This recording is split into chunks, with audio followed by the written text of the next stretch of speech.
किसी का भी संग स्वीकार ना करें। ये बहुत खास बात साधना में है। अपना जीवन में प्रभु और गुरुदेव के सिवा कोई संगी नहीं होना चाहिए। ये देखो, अगर महापुरुषों के वचनों को स्वीकार न किया जाएगा तो फंसने में देर नहीं लगती, मिनट नहीं लगती फंसने में। मिनट कहने में देर लगती, फंसने में देर नहीं लगती। इस भोगों का राग, संपत्ति का राग, पद का राग, ये सब संग के अंतर्गत आता है। संग का मतलब किसी व्यक्ति से ही नहीं है, व्यक्ति, वस्तु, स्थान सब से है। ज्ञान का वर्णन कर लेना और स्थिति में रहना बहुत कठिन बात है, बहुत कठिन बात है, बहुत कठिन बात। पूज्यपाद सिवड़िया बाबा जी महाराज जब गंगा किनारे भ्रमण करते थे तो कानपुर के आगे एक स्थान पर योग वासिष्ठ का प्रवचन एक कर रहे थे। ऐसा आत्मज्ञान का वर्णन कर रहे थे, बाबा को पूरा लगा कि ये बोधवान पुरुष है। 3 दिन तक प्रवचन नीचे बैठ के सुना, फिर पीछे गए और एकांत में उनसे मिले और कहा, मैं केवल एक शब्द पूछना चाहता हूं, आपको आत्मबोध है? तो उनका, आप हमारे आश्रम गुरु हैं। सन्यासी गृहस्थ का आश्रम गुरु होता है, आपसे मिथ्या भाषण महापाप होगा, इसलिए प्रभु मैं वाक्पटु हूं, विद्वान हूं, शास्त्रों का सम्यक ज्ञान है, लेकिन तत्वबोध नहीं है। उनका बस मुझे इतना ही। बाबा ने अपने अनुभूति, शास्त्र का ज्ञान होना एक अलग विषय है और तत्व बोध होना एक अलग विषय है।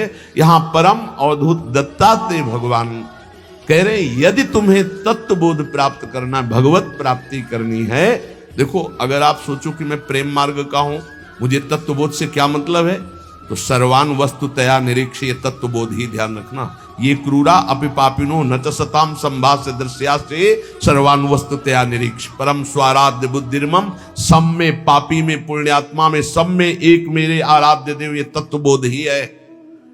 बोले त्यक्त संगो, त्यक्त संगो। त्यक्त संगो का मतलब केवल बाहरी व्यक्ति नहीं है, वस्तु है, स्थान है, पद है, प्रतिष्ठा है, संपत्ति है, ये बाहरी है। केवल इतना ही नहीं, अंदर की वृत्ति है, अंदर की मान्यता है, अंदर का अहम है, अंदर के विचार हैं, उनसे भी असंग रहना है। त्यक्त संगो, वो जित संग दोषा, अंदर और बाहर से, तब वो परम पद का अधिकारी होता। समझ लीजिए बहुत ध्यान से, शायद ये समझ पाना कठिन है, क्योंकि बाहरी कुसंग नहीं त्याग पा रहे, फिर बाहरी संग की बात क्या, फिर अंतर के संग की बात क्या। अंतर के अहम का त्याग, अंतर के विचार का त्याग, अंतर की वृत्ति से असंग, अंतर की वृत्ति से असंग, वो जीवन मुक्त महापुरुष होता है। अंतर की वृत्ति से भी असंग, साक्षी, दृष्टा मात्र। आगे चलकर समझ में आएगा। त्यक्त संगो, अगर भगवत प्राप्ति करनी तो ये सूत्र बहुत अमृत है। किसी भी दृश्य, किसी भी व्यक्ति, किसी भी वस्तु, किसी भी पाद, किसी भी वृत्ति, किसी भी विचार, किसी, कहीं भी नहीं, हर समय साक्षी, निर्लेप, असंग, तब वो परम पद का अधिकारी। वही प्रिया जो मुस्कुरा के दे देती है, इसलिए अलवेली सरकार है। जित क्रोधो, पहले त्यक्त संगो, फिर जित क्रोध हो। किसी भी परिस्थिति में क्रोध ना आने पावे। कभी कभी हम अपने दोषों को गुण मान करके प्रकाशित करते हैं कि ये कोई क्रोध नहीं है। अगर गलती को गलती नहीं मानोगे तो अक्रोध स्थिति को कभी प्राप्त नहीं होगी। क्रोध तब आता है जब हमारी कामना के विरुद्ध कोई चेष्टा होती है, पक्का, और क्रोध की सत्ता ही नहीं, हमारी चाहत ही ना हो। भगवान बोलवा रहे, बोल दिए, भगवान कह रहे ऐसे चलो, ऐसे चलो, वो हम बता दिए, अब ना चलो, आपकी मर्जी। क्रोध नहीं आना चाहिए। भारी से भारी विपरीत परिस्थिति में भी क्रोध नहीं आना चाहिए। ये कब होगा? जब सामने हम प्रभु देखते हैं। हमें तभी क्रोध आता है जब हमारी चाहत के विपरीत क्रिया होती है और हमारे चिंतन के विपरीत चिंतन होता है। आ गया क्रोध, आ गया क्रोध, शुरुआत हो गई। अब अभद्र शब्द, दुरुक्ति, दुरुक्ति माने गाली, ये पहचान है कि क्रोध देवता पधार चुके हैं। और वो सीधे तप, पवित्रता, भजन, इसको चाटते हैं, वो इसको भस्म करते हैं, इसको लेते हैं। क्रोध देवता तुम्हारे तप को, तुम्हारी पवित्रता को, अंतःकरण की तुम्हारे साधन को चाट जाएंगे, कुछ अनुभव नहीं होगा। जब हमारा ये चिंतन गिरा कि सामने प्रभु नहीं, हमारी बात नहीं मानता, विपरीतता है, वही क्रोध आ जाएगा। अन्यथा आने का कोई भी रास्ता नहीं क्रोध के। जित क्रोध, यहां कह रहे जित क्रोध हो, भगवान अवधूत दत्तात्रेय जी। अगर उपासक को परम पद पे आरूढ़ होना है, दिव्य साधना संपन्न बनना है, तो क्रोध पर विजय प्राप्त, कभी गुस्सा नहीं आना चाहिए। वो कब होगा? हम व्यक्ति देखते हैं तब गुस्सा आता है। हम भगवत भाव करेंगे तो जलेगा हृदय पर, हम गुस्सा नहीं कर पाएंगे। हम चाहत करते हैं तब गुस्सा आता है। अगर हम चाहत को भगवान की इच्छा में छोड़ देते हैं तो गुस्सा नहीं आएगा। जोई जोई प्यारो करे, सोई मोई भावे। लगवा हारो, थोड़ा आहार करें। बिहारी देव जी पीछे जब वाणी में आया था कि भूख से जो ज्यादा पेट भरता है उसका भजन तो हो ही नहीं सकता। पक्का यह अनुभव की बातें हैं। भूख से कम भोजन करने पर हमारी जो जीवनी शक्ति है कुछ पचाने में लगती है और कुछ से हम भजन कर लेते हैं।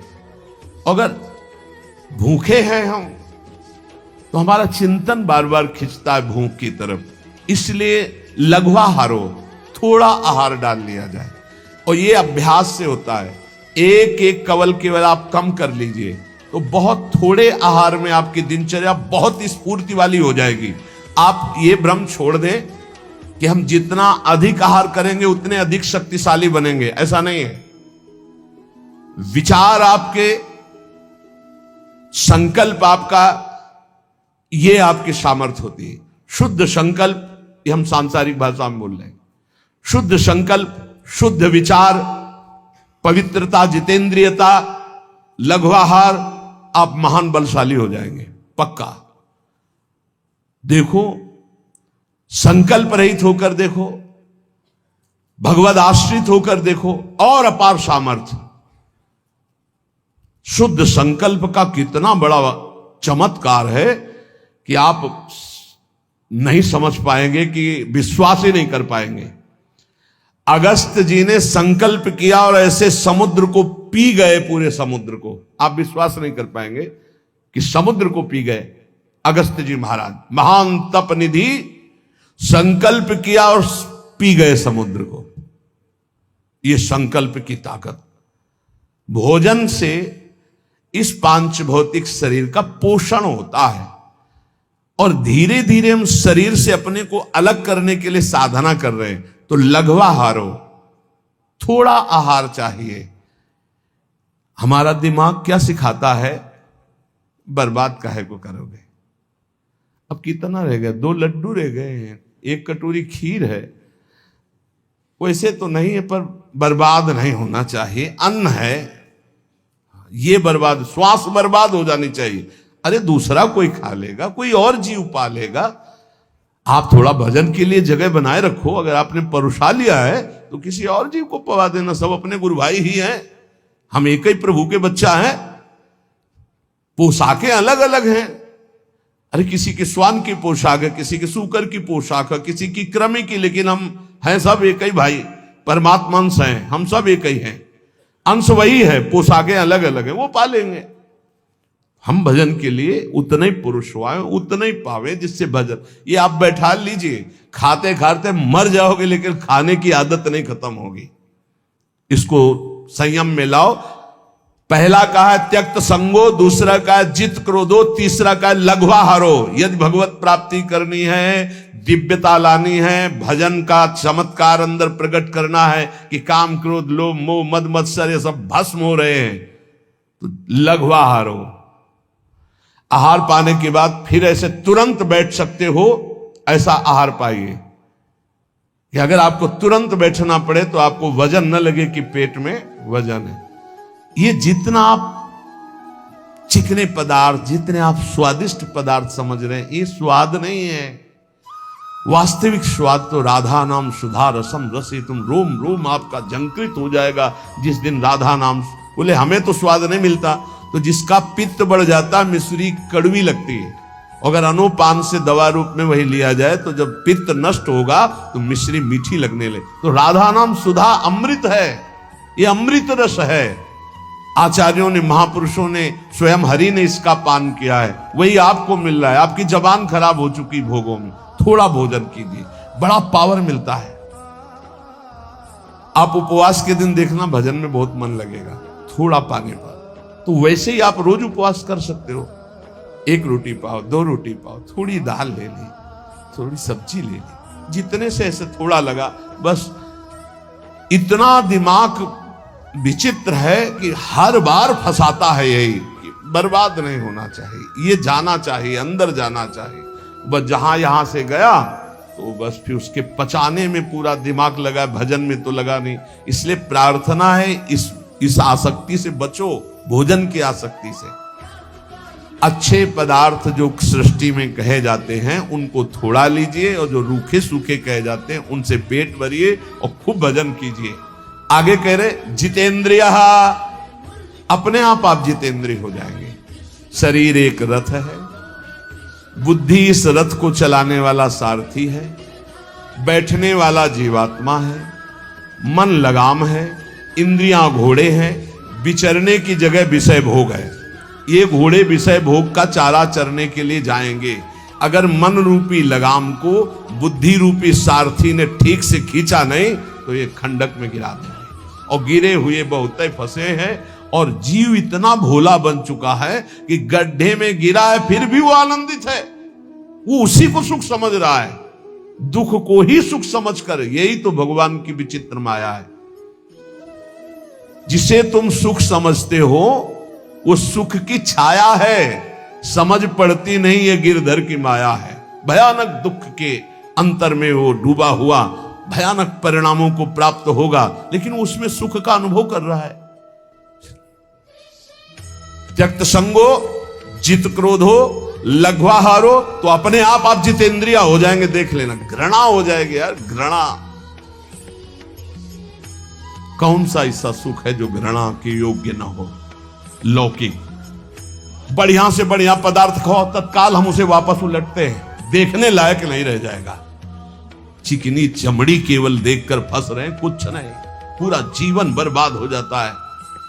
धर्म के लिए तो सेवन करने के लिए ठीक है, बकाया भगवत प्राप्ति के लिए जितेंद्रिय चलो, ठीक से चलो।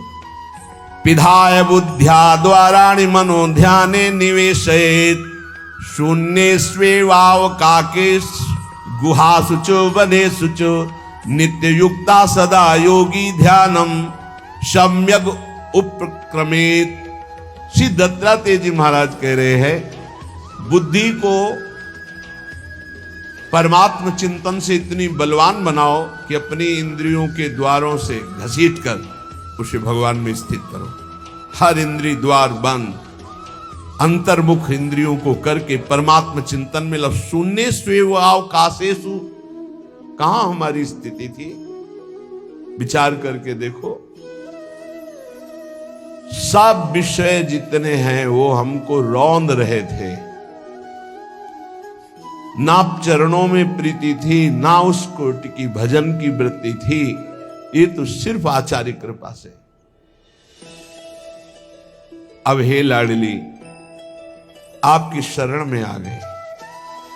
अब मेरी आयु, मेरी प्रत्येक श्वास केवल आपके स्मरण में बीती थी। समस्त शास्त्र, समस्त महापुरुषों की वाणी और बड़े बड़े संतों की दिनचर्या जीवनी, उनसे संभाषण और स्वयं के हृदय का अनुभव, साधना का सबसे बड़ा सूक्ष्म स्वरूप है प्रतिक्षण अपने आराध्य देव का मधुर मधुर स्मरण।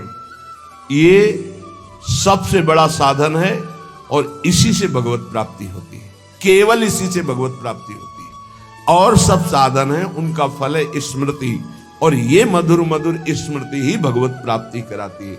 अनन्य चेता सततम यो माम स्मृति नित्यसा तस्याहम सुलभा पार्थ। भगवान कह रहे मैं उसके लिए सुलभ हो जाता हूं जो नित्य निरंतर मेरे में आसक्त चित्त होकर मेरा स्मरण करता है।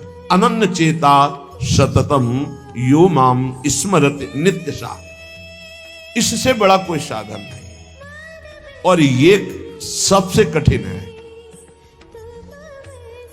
चाहे निराकार उपासक हो चाहे साकार उपासक हो, बिना स्मृति के वो अपने लक्ष्य की प्राप्ति नहीं कर सकता। ये हम बहुत से सब शास्त्रों का स्वाध्याय, संतों का समागम, ये योग की सबसे बड़ी वृत्ति है चित्त वृत्ति का निरोध करके परमात्मा स्वरूप में स्थित कर देना, जिसका स्वरूप भगवान श्री कृष्णचंद्र जी कह रहे हैं तेषाम सतत युक्ता नाम भजताम प्रीति पूर्वकम ददामि बुद्धि योगम तम येन माम उपयांति ते। जो सतत मेरा भजन करते हैं मैं उन्हें बुद्धि योग प्रदान कर देता हूं। चित्त वृत्ति का संसार की तरफ ना जाकर परमात्मा में निरंतर स्थित रहना, आराध्य देव में स्थित रहना, यही सबसे बड़ा योग, यही सबसे बड़ी भक्ति, निरंतर स्मरण, और यही सबसे बड़ा ज्ञान कि सब कुछ विस्मरण अपने स्वरूप में स्थित। भक्ति योग, अष्टांग योग, ज्ञान योग, कर्म योग, किन्हीं न किन्हीं मार्ग में तो होगा ही कोई, लेकिन सबका सार है संसार का विस्मरण और परमात्मा का स्मरण। ये सब संप्रदाय, सब साधन, सबका सार, अगर ये नहीं तो कुछ नहीं मिला आपको। सब साधन कर यह फल सुंदर, प्रभु पद पंकज प्रीति निरंतर। समस्त साधनाओं का ये परम सुंदर फल है कि अपने प्रभु के नाम में, रूप में, लीला में निरंतर स्थिति बनी रहे, अंतर रहित स्थिति बनी रहे। देखो आप हर साधना का यही फल है। बहुत सुलझा हुआ बात समझना, सब कुछ हो रहा है, स्मृति नहीं है अंदर, अखंड, खास बात नहीं, कुछ नहीं हो रहा, स्मृति चल रही है, सब कुछ हो गया। ये बात अच्छे से समझ लीजिएगा। जो स्मृति प्रधान है, स्मृतिवान है, वो विशेष कृपा पात्र है। प्रायः देहाभिमानी क्रियाओं पर, संख्या पर विशेष ध्यान देता है, स्मृति पर नहीं। कृपा पात्र स्मृति पर ध्यान देता है, क्रियाओं पर नहीं। क्रियाएं हो रही, स्मृति कहां है? देहाभिमानी क्रियाओं पर ध्यान, मैंने ये किया, मैं ये करूंगा, मैं ये कर सकता हूं, वो प्रकट क्रियाओं पर ध्यान देता है। जो कृपा पात्र होता है वो आंतरिक स्मृति पे, बाहर जो बन रहा है बहुत एकाग्रता पूर्वक बनेगा, क्योंकि वो एकाग्र है, स्मृतिवान है। स्मृतिवान ही ज्ञानी है, स्मृतिवान ही योगी है, स्मृतिवान ही वैरागी है, स्मृतिवान ही प्रेमी है, भक्त है। जो को स्मृति शून्य, कोई खास बात नहीं, कितनी भी बड़ी तपस्या हो, खास बात। ज्ञानी आत्मरति, भक्त इष्टरति, योगी स्वरूप में स्थित समाधिस्थ, उठते बैठते चलते फिरते। अगर ये समाधि नहीं प्राप्त है तो संप्रज्ञात समाधि, जो संकल्पित समाधि, उसका कोई महत्व नहीं। 8 घंटे समाधि, फिर बहिर्मुख बहिर्दशा में उठते बैठते चलते फिरते असंप्रज्ञात विचक्षणा समाधि, संकल्प रहित निरंतर परमात्म स्वरूप में स्थित, ये स्मृतिवान। हर उपासक स्मृति पर जोर दे, कोई इसमें मेहनत की बात नहीं है, इसमें महत्व की बात है। यदि आप देह का महत्व रखते हैं तो भोगों की स्मृति स्वाभाविक होती है।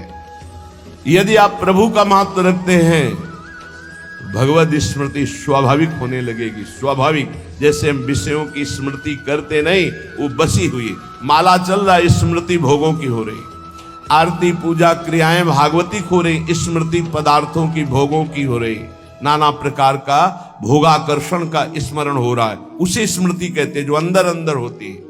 स्मृतिवान ही महान पुरुष हो सकता है, स्मृतिवान ही दिव्यता को प्राप्त होता है, इसलिए स्मृति को पकड़ो। श्रीपाद प्रबोधानंद जी महाराज, आप जिस वृंदावन में विराजमान है, प्रकत्यंतम तीर्थवा प्रविश वितते ब्रह्म महर्षि स्फुरत पश्यानैकांतिक कलित वैकुंठ भवनम तदद्युच्चान्युच्चान्यनुसर सुधा मन्यांत महोज्वले वृंदारण्ये भ्रम यदि किमप्यत्र मिलति। महाउज्ज्वल परम धाम वृंदावन जिनको मिल गया, अब क्या मिलना बाकी रह जाएगा। बहुत बड़ी ये प्रेम सिद्ध भूमि है, यहां वास मात्र करने से भगवत प्राप्ति है। संपूर्ण प्रकृति स्थूल सूक्ष्म कारण इसका जो उल्लंघन कर जाते हैं, वो ब्रह्म ज्योति में प्रवेश करते हैं। त्रिगुणात्मिका माया पर जो विजय प्राप्त करते हैं, वो ब्रह्म तेज में लीन होते हैं। उससे भी परे जो एकांतिक भगवत प्रीति संपन्न है, उनका वैकुंठ में प्रवेश होता है। उससे भी उच्चतर और भगवान की विभिन्न लीला धाम है, उससे भी उच्चतर ये महाप्रेम रस समुद्र वृंदावन धाम है।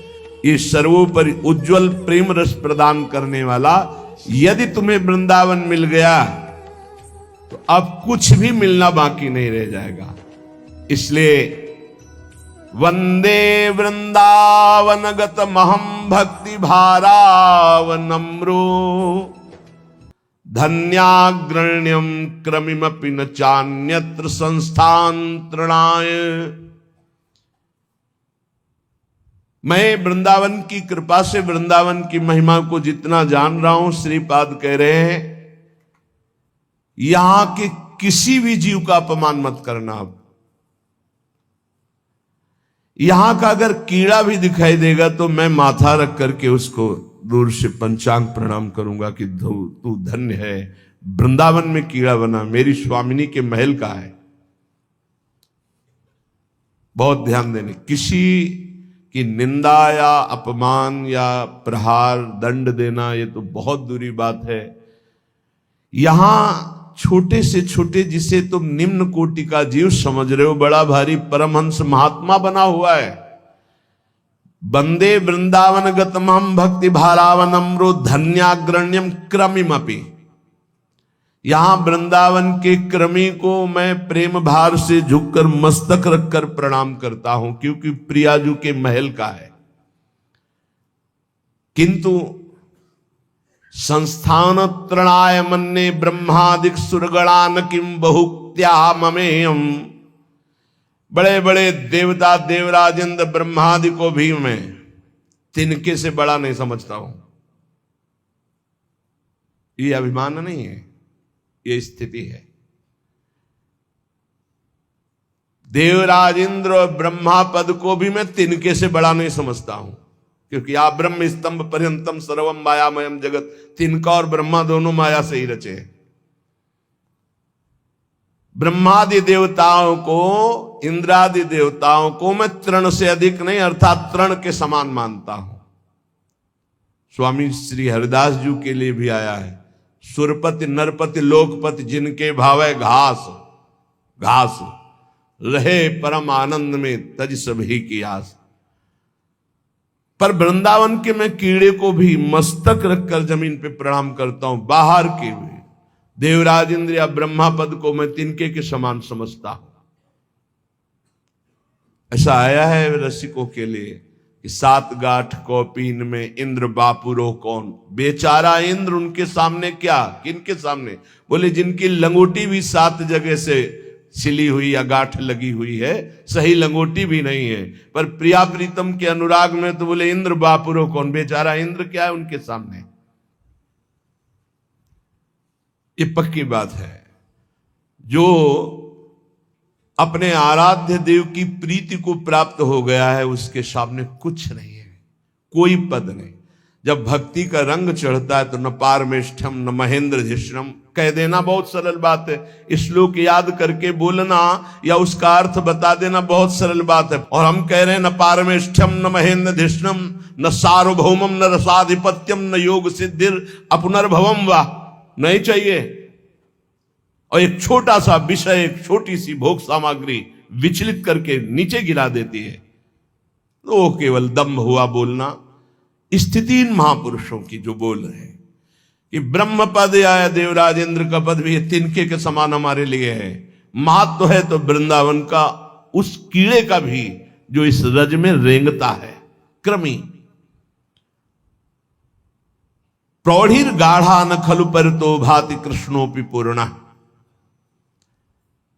मेरी बात को चतुरता पूर्वक मत समझना कि मैं वाक चातुरी से बोल रहा हूं। पक्की बात समझना कि यदि वृंदावन के बाहर श्री कृष्ण भी खड़े हो तो मैं उनको देखने के लिए आंख नहीं उठाऊंगा।